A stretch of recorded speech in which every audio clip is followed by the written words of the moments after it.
नमस्कार, मी रश्मी सहस्रबुद्धे. माझ्या असंच सहज या यूट्यूब चॅनलवर तुमचं मनापासून स्वागत. सगळ्यात प्रथम नारळी पौर्णिमा आणि रक्षाबंधनाच्या सगळ्यांना मनापासून शुभेच्छा. आपण सर्वच एकमेकांचं रक्षण करत राहूयात आणि एकमेकांच्या पाठीशी सतत उभं राहूयात. हाच मला वाटतं आता जास्ती मोठा अर्थ आपण या रक्षाबंधनातून काढूयात. फक्त भाऊ बहिणीचं रक्षण करतो असं न करता आपण एकमेकांच्या सदैव पाठीशी उभं राहूयात.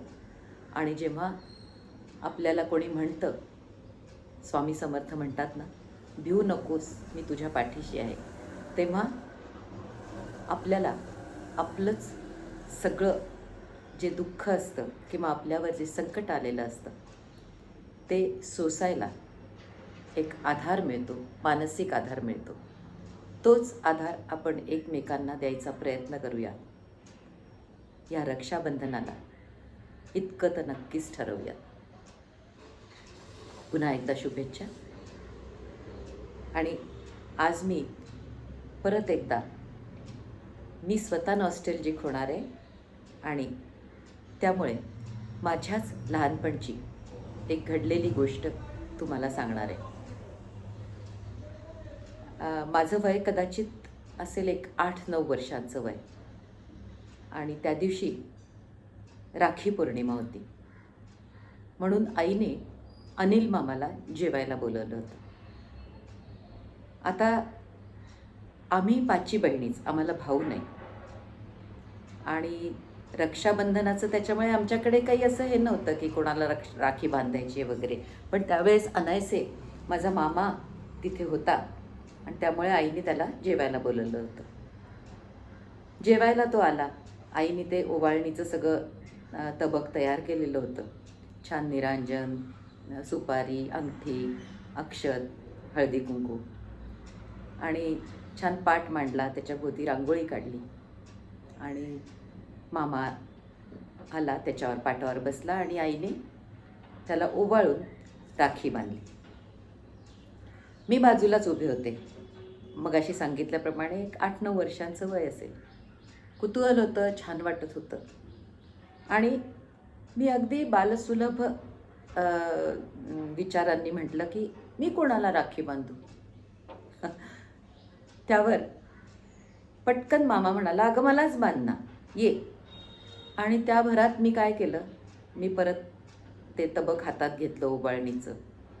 आईच्या मदतीने त्याला ओवाळलं, त्याला राखी बांधली आणि झालं. तो प्रोग्राम तिथे संपला आणि आम्ही जेवायला बसायला सुरुवात केली.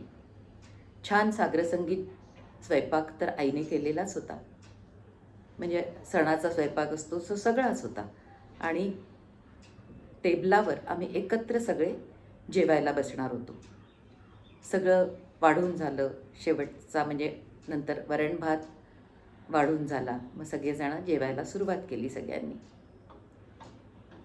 जेवत होते सगळेजणं. मी आईच्या शेजारीच बसले होते आणि माझ्याच बाजूला मामा बसलेला होता. आईच्या लक्षात आलं की माझं काहीतरी बिनसलंय. माझा तो वरण भात पहिला अगदी तोंडातल्या तोंडात घोळत होता. शेवटी आईने विचारलं, अगं काय झालंय, जेवत का नाही आहेस? हे विचारल्याबरोबर माझे डोळे अक्षरशः अश्रूंनी डबडबले आणि मी रडायला लागले. मी रडतीये म्हटल्यावर सगळ्या जणांचा हातातला घास तिथेच थांबला आणि कळे ना सगळ्यांना की झालं काय नेमकं. आत्तापर्यंत सगळं व्यवस्थित चाललेलं होतं, मस्त ओवाळलं, सगळं झालं. आणि आता काय झालं? अगदी माझे दादांनी सुद्धा विचारलं, अगं काय झालंय तुला? मग शेवटी कसं तरी करून मी सांगितलं, आई मी आता अनिल मामाला राखी बांधली आहे, पण मी आता मग तुझी मुलगी नाही राहणार. मला असं नाही करायचं आहे, मला तुझी मुलगीच राहायचं आहे. आणि मी हे सांगितल्याबरोबर जो काही हशा पिकलाय आणि मला ना आणखीनच रडायला यायला लागलं. असं वाटलं की यांना कळत नाही आहे मी काय सांगते ते. आणि माझं रडणं बघून मग शेवटी मामाच म्हणाला, अगं एवढंच ना, थांब मी ही राखी काढून टाकतो. मग तर झालं. मी म्हटलं हो हो लगेच काढतो हा राखी. म्हणून त्याने ती राखी काढून ठेवली आणि मग एक 2-5 मिनिटांनी मी शांत झाले, कारण मी आता माझ्या आईचीच मुलगी राहणार होते.